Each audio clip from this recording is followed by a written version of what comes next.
It happened suddenly, and the blow was fatal for the Kremlin. Tokayev is literally cutting the last ropes tying Kazakhstan to the sinking Russian ship, a move no one expected. Astana has officially turned its back on Russia. The Russian language is now banned. Fuel is under lock and key. And there is a ban on exporting oil from the country. But the main shock is happening behind the scenes. Tokayev is selling Russian shells to Ukraine behind Putin's back. The Kremlin dictator's loneliness is now absolute. Meanwhile, near Huliaipole, it's hell for the occupiers. The Ukrainian armed forces have broken through the front and Z military correspondents are in hysterics. The enemy's group is simply being cut off. Meanwhile, Belgorod continues to freeze alive. Boiling water from the ceilings, chunks of ice in the entryways, fires from generators in homes. Boiling water from the ceilings, chunks of ice in the entryways, fires from generators in homes. About how Putin is losing allies and his army, while his own people are dying from the cold. Watch our episode to the end. My respects, this is Ukraine Today. I am Andrei Silakov, bringing you the main news. For years, Moscow shouted that Kazakhstan was their backyard, but in February of this year, it locked itself up tight. The first blow, energy hunger. While Ukrainian drones are systematically taking out Russian oil refineries, a fuel shortage has begun in Russia. The Kremlin crawled to Tokayev with a begging hand. And what was the response? On February 6th, Interfax Kazakhstan reports, the ban on fuel exports has been extended until mid-2026. Astana has firmly shut off the tap. The logic is simple. You have a problem, it's your problem. We need our resources for ourselves. The energy superpower is begging its neighbor for diesel, but gets kicked to the curb. A mandatory 6-month ban is currently being introduced for the specific period, starting from January 1st, 2026, and continuing until June 30th, 2026. On the export from Kazakhstan beyond the customs territory of light distillates, aviation kerosene and diesel fuel, gas oils, toluene, xylene, bitumen, and petroleum. The second blow is financial. Not long ago, the European Union adopted its 19th package of sanctions. 4 Kazakhstani financial companies ended up on the blacklist for trying to play games with the Russian financial messaging system. The head of Kazakhstan responded instantly and demonstratively. Instead of defending its own and arguing with Brussels, Kazakhstan tightened its monitoring. Forbes Kazakhstan confirms that the country's banks now avoid Russian money like the plague. Tokayev is pragmatic. He needs swift and Western investments. No one is planning to sink together with the Russian ship for the sake of a phantom friendship with the bunker grandpa. In January compared to December, Kazakhstani banks sharply reduced the volume of foreign currency purchases on the over-the-counter market. This is evidenced by data from the National Bank.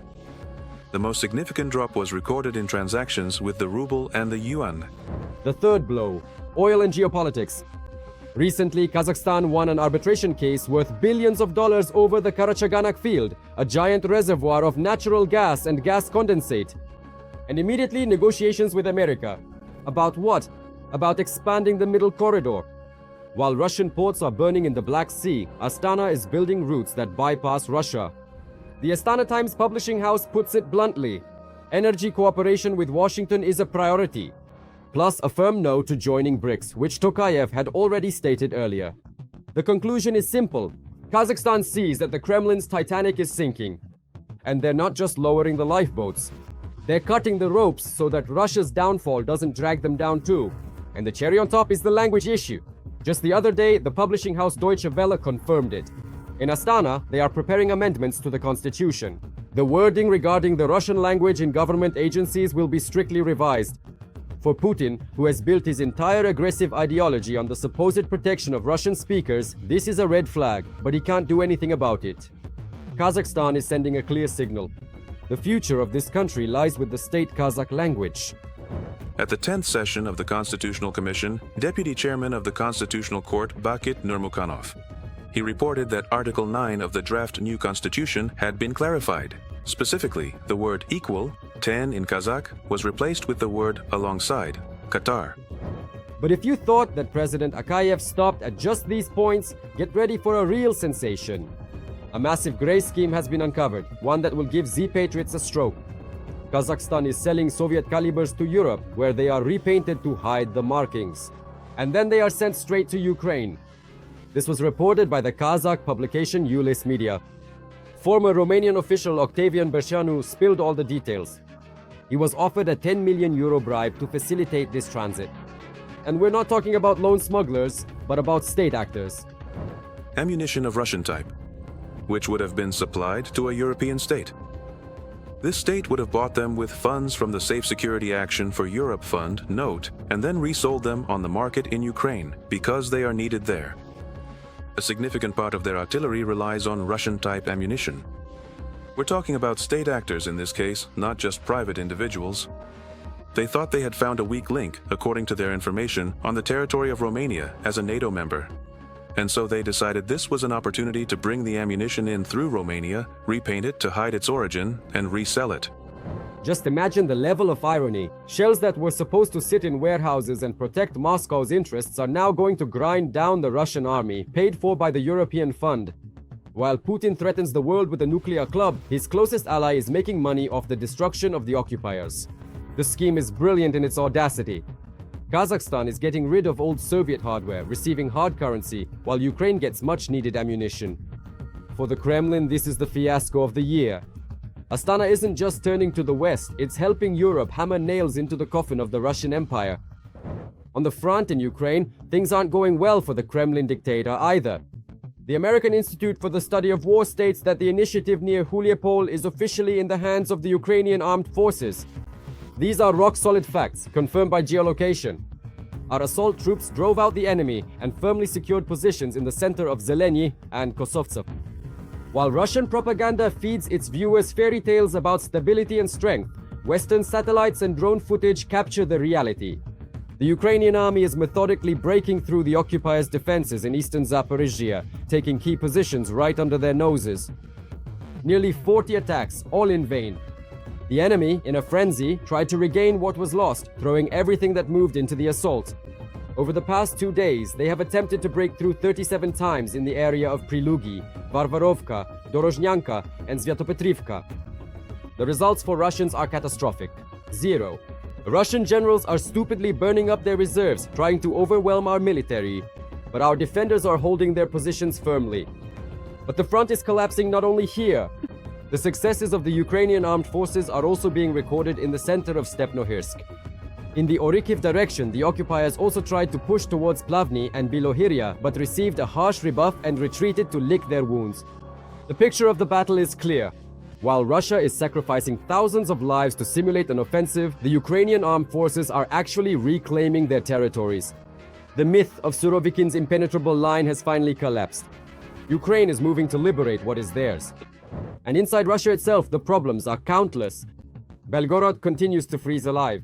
Remember how they laughed, how they threatened to freeze Ukraine and Europe, how their propagandists shouted, "Buy a hamster, eat it for dinner."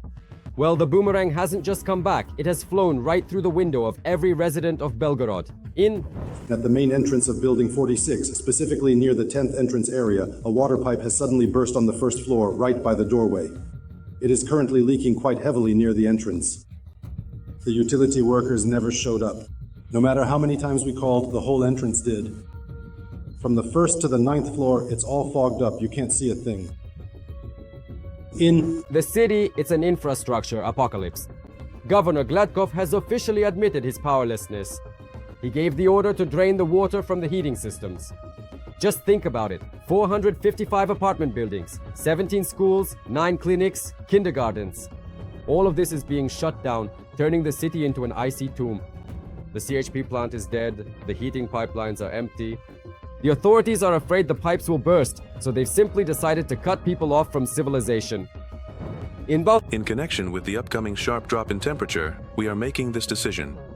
In 455 apartment buildings, we are beginning to drain the heating systems, as well as 25 kindergartens, 17 schools, 9 clinics, 4 universities, other social facilities, and commercial enterprises, which are located on certain streets of the city of Belgorod.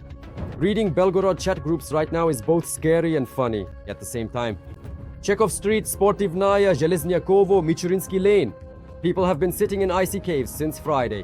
A radiator burst. I called all the emergency services. Everyone just makes excuses. No one comes. Boiling water is pouring from the radiator. The entire entrance is already flooded. 80,000 people have been left to fend for themselves. The electricity can't handle it. People are turning on heaters en masse.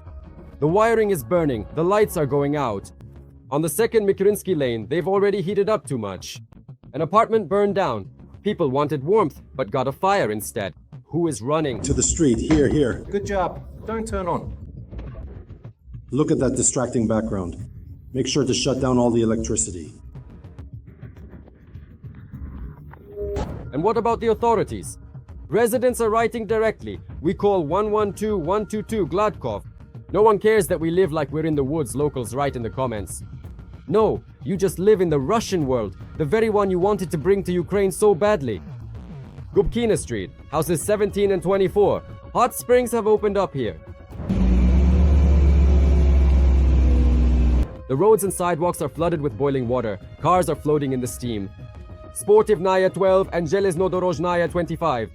Hell has descended into the apartment buildings here. The stairwells are being flooded with hot water. People are sitting in their apartments freezing, while there's a hammam right outside their doors. It's impossible to go out, and you can't get in either.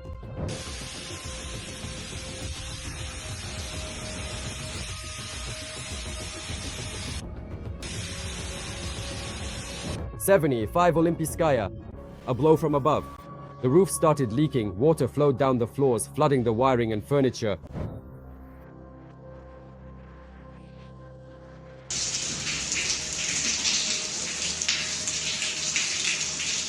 "46 Shchorsa Street." Water is gushing right into the entrance hall. Residents are filming the waterfalls on their phones. And the cherry on top, Donetskaya Street. There's a burst on the road, and as local residents write, streams of sewage are merrily trickling down the roadway. People are frantically calling emergency services at 112. The response? Silence or just the automated booths. The housing and utilities system has simply collapsed. Residents write, 16 floors, freezing, and no one cares. Mikrinsky Lane, no heat, it's Saturday. Meanwhile, the authorities are cheerfully reporting to Moscow that the situation is under control. As Belgorod residents themselves write in chats, at least they filed their reports and handed out medals. It's all for show, as always. But if you think the problem is only with the water, you're mistaken. Belgorod is plunging into darkness. The street lighting, which was ceremoniously turned on a couple of days ago, has gone out again. The governor says there is damage at the facility, but what's happening inside people's homes is even more frightening. Because of power surges and rolling blackouts, people have found themselves trapped. Just think about this number. 77 people had to be rescued from stuck elevators. And there's no power in the city. Half the city is without electricity. Andrei, open that door. Every voice matters. Join our community, support independent journalism and help us bring you the truth from Ukraine. Become a member of Ukraine today. Join us now. There was a missile alert, didn't you hear? You can't use the elevator. No, but if we had been walking, we wouldn't have had to sit. We would have just walked. All right, guys, take care. No, not at all. 14 teams of elevator technicians are rushing around the city like crazy. Just imagine, you're stuck in a dark metal box, there's no signal, and outside the window, the missile alert siren is wailing. It's an indescribable feeling. Those who aren't stuck in the elevator risk burning alive. People are trying to keep warm with heaters. The wiring can't handle it. An apartment has already burned down on 2nd Mikrinsky Lane. And because of a power surge, an electrical appliance caught fire at a school. Smoke started pouring through the floor. And what did the teachers do? Did they evacuate the children? No. Parents say the children were simply taken to the upper floors where the windows couldn't be opened.